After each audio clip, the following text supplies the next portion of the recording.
ನಿನ್ನ ಹಾಗೆ ರಾವಣನ ತದಚ್ಛೇದನ ಹುಟ್ಟಿ ಬಂದರೂ ಕೂಡ ನಿಮ್ಮಂತರ ಯದ ಬಿಟ್ಟುವುದಕ್ಕಾಗಿ ರಘುವಂಶದ ರಾಘವನ ತರದಿ ಹುಟ್ಟಿ ಬಂದಿದ್ದಾನೆ. ಬಿಟ್ಟು ಓಡ್ತೀಯೋ ಬಿಟ್ಟು ಸಾಯ್ತೀಯೋ?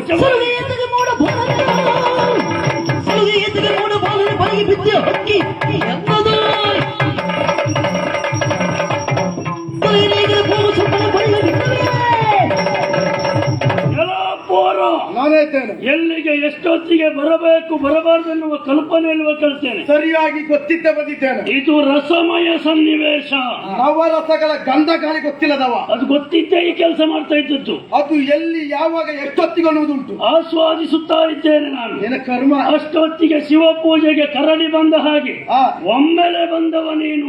ಹೋದಲ್ಲಿ ಎಲ್ಲ ಶಿವಪೂಜೆ ಮಾಡಿದ್ರೆ ಕರಡಿ ಬಾರ್ದ ಇರ್ತಾವ. ಮೂಸಣ್ಣಿನ ಅಲ್ಲ ಆಶ್ಚರ್ಯ ಗೊತ್ತಿರಲಿಲ್ಲ. ಮುಸಿ ಮುಸಿ ಹೀಗಾಗ್ಬೇಕಿತ್ತು. ನೀನು ಹೀಗಾಗಿದ್ದಿಲ್ಲ. ಮೂಸಿದ್ರೆ ಹೇಗೆ ಆಗ್ತಾರೆ ಅಂತ ಅನುಭವ ಉಂಟು. ಅನುಭವಕ್ಕೆ ಶರಣ. ಏನು ರಾಘವನ ಚರದಿ ನೀನು ಬರ್ತಿ ಬಂದಿದ್ದಾನೆ. ಹಾಗೆ ಬರ್ತಿ ಅಂತಾದ್ರೆ ಪ್ರತಿಸ್ಪರ್ಧಿ ರಾವಣನ ಚರದಿ ನಾನು ಬರ್ತೇನೆ. ನಿನ್ನ ಜೀವ ನೋಡಿದ್ರೆ ಗೊತ್ತಾಗ್ತದೆ ಏನಂತ. ನೀನು ರಾವಣ ಅಲ್ಲ, ಮತ್ತೆ ಅವನು ತಮ್ಮ ಕುಂಭಕರ್ಣ. ನೀನು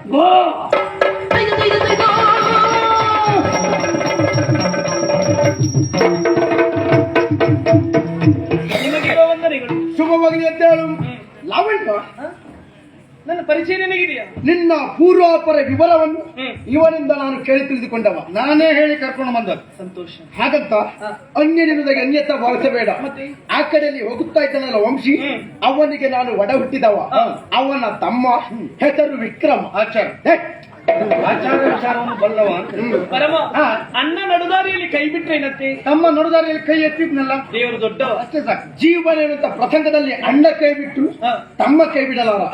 ಆದರೆ ಇವತ್ತಿನ ನಿನ್ನ ಇಂತಹ ಹೀನ ಪರಿಸ್ಥಿತಿಗೆ ಪ್ರತ್ಯಕ್ಷವಾಗಿ ಪರೋಕ್ಷವಾಗಿ ನನ್ನ ಅಣ್ಣನೇ ಕಾರಣನಾಗಿದ್ದಾನೆ. ಸರಿ, ಅವ ಮಾಡಿದ ತಪ್ಪಿಗಾಗಿ ನಾನು ಕ್ಷಮೆ ಕೇಳ್ತೇನೆ. ಕ್ಷಮೆ ಕೇಳುವ ಅಗತ್ಯವೇ ಇಲ್ಲ. ನಿಮ್ಮ ಮನೆಯಲ್ಲೇ ಇದ್ದವಳು ನಾನು. ಅಣ್ಣನ ಸೇವೆಯನ್ನು ಮಾಡುತ್ತಾ ಕಾಲ ಕಳೆಯುತ್ತಾ ಇದ್ದವಳು. ನಿಮ್ಮ ಅಣ್ಣನ ಮನಸ್ಥಿತಿಯನ್ನು ಸೂಕ್ಷ್ಮವಾಗಿ ನಾನು ಅರಿತಿದ್ದೇನೆ. ಮತಿಮಾಂದ್ಯನಿದ್ದಾನೆ, ಸಿಡುಕು ಸ್ವಭಾವದವ, ದುಡುಕು ಬುದ್ಧಿಯವ. ಅವ ಮಾಡುವುದು ಅಪರಾಧವಲ್ಲ, ಅದು ಅರಿಯದೇ ಮಾಡುವುದಾದ್ದರಿಂದ ಪ್ರಮಾದವಷ್ಟೇ. ಬೇಸರ ಇಲ್ಲ ನನಗೆ. ಇದು ನಿನ್ನ ಹಿರಿದಾದ ಗುಣ.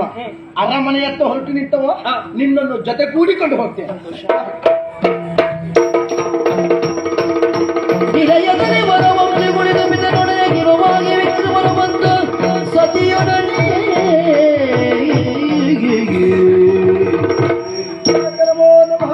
ಶುಭವಾಗಲಿ ಹೇಳ ಮಗನೇ. ನೀನು ಬಂದು ಬಹಳ ಸಂತೋಷವಾಯ್ತು. ಆರೋಗ್ಯವಾಗಿದ್ದೆ ಮಗನೇ? ಕ್ಷೇಮವಾಗಿದ್ದೇನಪ್ಪ ಅಣ್ಣ. ನಿನ್ನನ್ನು ನೋಡಿ ಸಂತೋಷ ಆಯ್ತು. ಹೇಗಿದ್ದವ? ಹೇಗಾದೆ ಅಣ್ಣ? ಬದಲಾವಣೆ ಜಗದ ನಿಯಮ ತಾನೆ. ಇಷ್ಟೊತ್ತಿಗಾದ್ರೂ ನಿನ್ನ ಪ್ರವೇಶ ಆಯ್ತಲ್ಲ. ಇವತ್ತು ನಾನು ತಡ ಆದ್ರೂ ಬಹಳ ಬೇಗ ಬಂದಿದ್ದೇನೆ. ಒಬ್ರೇ ಬಂದ್ಯಾ? ಒಬ್ಬನೇ ಬಂದದ್ದಲ್ಲಪ್ಪ. ಅಣ್ಣ ಆ ಕಡೆ ನೋಡು. ಎಲ್ಲಿ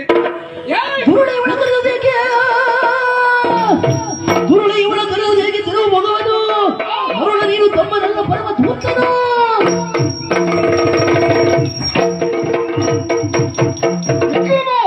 ಏನ್ ಮಾಡ್ತಾ ಇದ್ದಿ? ವಿದ್ಯಾಭ್ಯಾಸಕ್ಕೆ ಗುರುಕುಲಕ್ಕೆ ಕಳುಹಿಸಿಕೊಟ್ಟದ್ದು.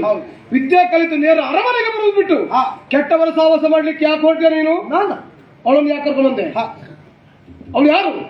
ಈ ಮನೆಯಲ್ಲಿ ಇರಬಾರ್ದೆಂಬ ಕಾರಣಕ್ಕೆ ಬೇಕಾಗಿ ನಾವೇ ಹೊರ ಹಾಕಿದವರಿದ್ದೇವೆ. ಕರ್ಕೊಂಡು ಬರ್ಲಿಕ್ಕೆ ಯಾರು ಹೇಳಿದ್ ನಿನಗೆ? ಈ ಮನೆಯಲ್ಲಿ ವಂಶೀಯ ಇಷ್ಟಕ್ಕೆ ವಿರುದ್ಧವಾಗಿ ಯಾರು ಮಾತಾಡಲು ಕೂಡುದು, ವ್ಯವಹರಿಸಲು ಕೂಡುದು. ಪರಿಣಾಮ ಏನು ಕೇಳು. ನನ್ನಲ್ಲಿ ವಿರೋಧ ಕಟ್ಟಿಕೊಳ್ಳಬೇಕಾಗ್ತದೆ.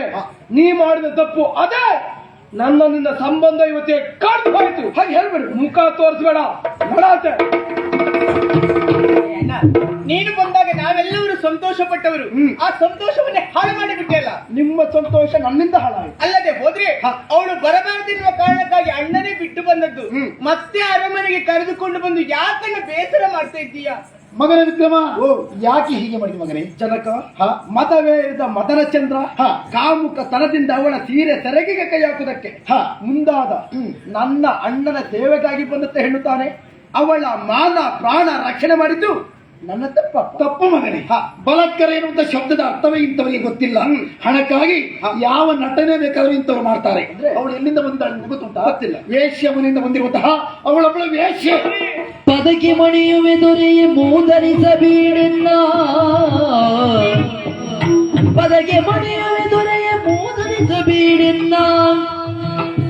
ಹದಿಬದೆಯ ಧರ್ಮಗಳ ಬಲ್ಲೆ ನಾನು, ಹದಿಬದೆಯ ಧರ್ಮಗಳ ಬಲ್ಲೆ ನಾನು. ವಿಧಿಯಾಟ ಸುಳಿಯಲ್ಲಿ ಸಿಲುಕಿದ ಬಲೆಯರನ್ನು, ವಿಧಿಯಾಟ ಸುಳಿಯಲ್ಲಿ ಸಿಲುಕಿದ ಬಲೆಯರನ್ನು ಬದಲಾಗಿ ಕರೆಯಲು ವೇಶ್ಯೆಯೆಂದು.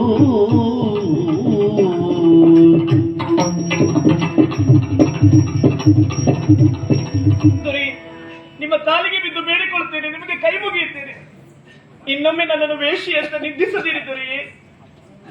ಗಣಿಕೆಯ ಮನೆಯಲ್ಲಿದ್ದೇನೆ ಎನ್ನುವ ಒಂದೇ ಒಂದು ಕಾರಣಕ್ಕಾಗಿ ನನ್ನನ್ನು ಅವರ ಸಾಲಿಗೆ ಸೇರಿಸುವುದು ಎಷ್ಟರ ಮಟ್ಟಿಗೆ ಸರಿ ಹೇಳಿ?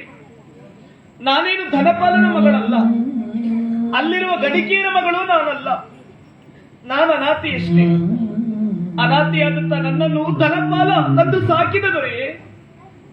ಕಾಗೆಗಳ ಹಿಂಡಿನಲ್ಲಿ ಕೋಗಿಲೆ ಇರುತ್ತದೆ, ಹಾಗಂತ ಕೋಗಿಲೆಯನ್ನು ಕಾಗೆ ಅಂತ ಕರೆಯಬಾರದಲ್ಲ. ವಸಂತ ಕಾಲಗಳು ಬಂದಾಗ ಕಾಗೆಗಳೆಲ್ಲ ಕಾಕ ಅಂತ ಕೂಗಿದ್ರೆ ಕೋಗಿಲೆ ಕುಹುತ್ವನೆಯಲ್ಲಿ ಕೂಗುತ್ತದೆ, ತಾನು ಕೋಗಿಲೆ ಅಂತ ತಿಳಿಸ್ತದೆ. ಪರಪುಟ್ಟದಂತೆ ಬೆಳೆದವಳು ದೊರೆ ನಾನು, ತುರುಚಿಗಳ ನಡುವಿನ ತುಳಸಿ ನಾನು. ಇಲ್ಲಿಯವರೆಗೂ ನಾನು ಶೀಲವತಿಯಾಗಿ ಉಳಿದಿದ್ದೇನೆ, ಮುಂದೆಯೂ ನಾನು ನನ್ನ ಶೀಲವನ್ನು ಉಳಿಸಿಕೊಳ್ಳುತ್ತೇನೆ ದೊರೆಯೇ. ಹದಿಬದೆಯ ಧರ್ಮವನ್ನು ಅರಿತ ಹೆಣ್ಣು ನಾನು. ಗಣಿಕೆಯ ಮನೆಯಲ್ಲಿದ್ದರೇನಂತೆ, ಮುಂದೆ ಗರತಿಯಾಗಿ ಬದುಕುವ ಆಸೆ ನನಗೆ. ನನ್ನನ್ನು ವೇಷಿ ಅಂತ ತಾತ್ಸಾರ ಮಾಡಬೇಡಿ, ನಿಂದಿಸಬೇಡಿ ದೊರೆಯೇ. ನಿನ್ನ ಮಾತು ಹೇಗೆ ನಂಬುವುದಕ್ಕೆ ಸಾಧ್ಯ ಉಂಟು? ನೀರಿನಲ್ಲಿರುವಂತ ನೀರು ನೀರೇ ಕುಡಿಯುವುದಿಲ್ಲ ಅಂತ ಹೇಳ್ರಿ, ಅದನ್ನು ನಂಬಲಿಕ್ಕೆ ಸಾಧ್ಯ ಉಂಟಾ? ಅದೇ ರೀತಿಯಲ್ಲಿ ವೇಶ್ಯ ಮನೆಯಲ್ಲಿ ಇರುವಂತಹ ಹೆಣ್ಣೊಬ್ಬಳು ಆ ವೃತ್ತಿಯಲ್ಲಿ ನಾನು ಹಿಡಿದವಳೇ ಅಲ್ಲ ಅಂತ ಹೇಳಿ ಈ ಸಮಾಜ ಮುಂಭಾಗದಲ್ಲಿ ಹೇಳ್ಕೊಂಡ್ರೆ ಅವಳಿಗೆ ಯಾರು ಕೈ ಮುಗಿದು ಗೌರವ ಕೊಡುವುದಿಲ್ಲ. ಅವಳನ್ನು ವೇಶ್ಯ ಅಂತಲೇ ಗುರುತಿಸುವುದು ನೆನಪಿಟ್ಟು. ದೊರೆ, ಯಾವ ಹೆಣ್ಣು ಕೂಡ ಬಯಸಿ ಬಯಸಿ ನಾನು ವೇಷಿಯಾಗಬೇಕು ಅಂತ ದೇವರಲ್ಲಿ ಬೇಡಿಕೊಳ್ಳುವುದಿಲ್ಲ. ಅವಳ ಸ್ಥಿತಿಗತಿಗಳು, ಅವಳ ಸಂಕಷ್ಟಗಳು ಅವಳನ್ನ ದಾರಿಗೆ ತಳ್ಳುತ್ತದೆ ದೊರೆಯೇ. ಊಟ ಮಾಡದೆ 4-6 ದಿನ ಕಳೆದು ತನ್ನ ಹೊಟ್ಟೆಗೆ ಹಿಟ್ಟಿಲ್ಲದೆ ತನ್ನ ಹೊಟ್ಟೆಯ ಹಸಿವಿಗಾಗಿ, ಕಾಮದ ಹಸಿವನ್ನು ಹೊಂದಿರುವಂತ ಪುರುಷನಿಗೆ ಹೆಣ್ಣು ಸೆರಗಾಸ್ತಾಳೆ ತನ್ನ ಹೊಟ್ಟೆಗಾಗಿ ದೊರೆಯೇ. ಮದುವೆಯಾಗಿರ್ತದೆ, ಗಂಡನಿರ್ತಾನೆ, ಹಾಲ ಹಸುಳೆ ಕಂದಮ್ಮನಿರ್ತದೆ.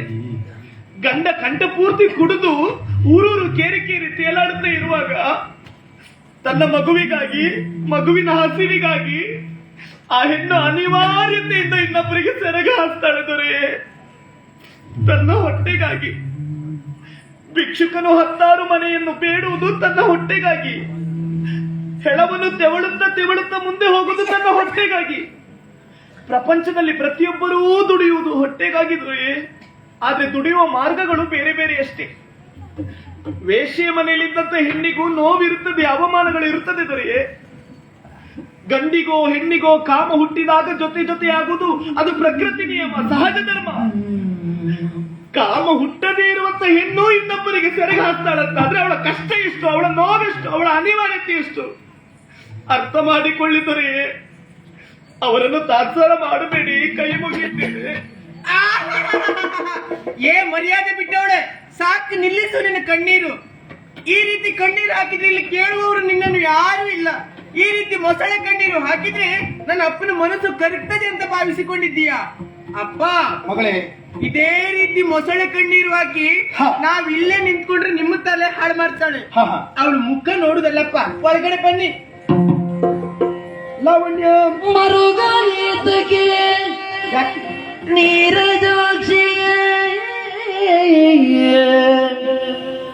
ತರಳತನದೊಳು ಜನಕ ನಾಡಿದ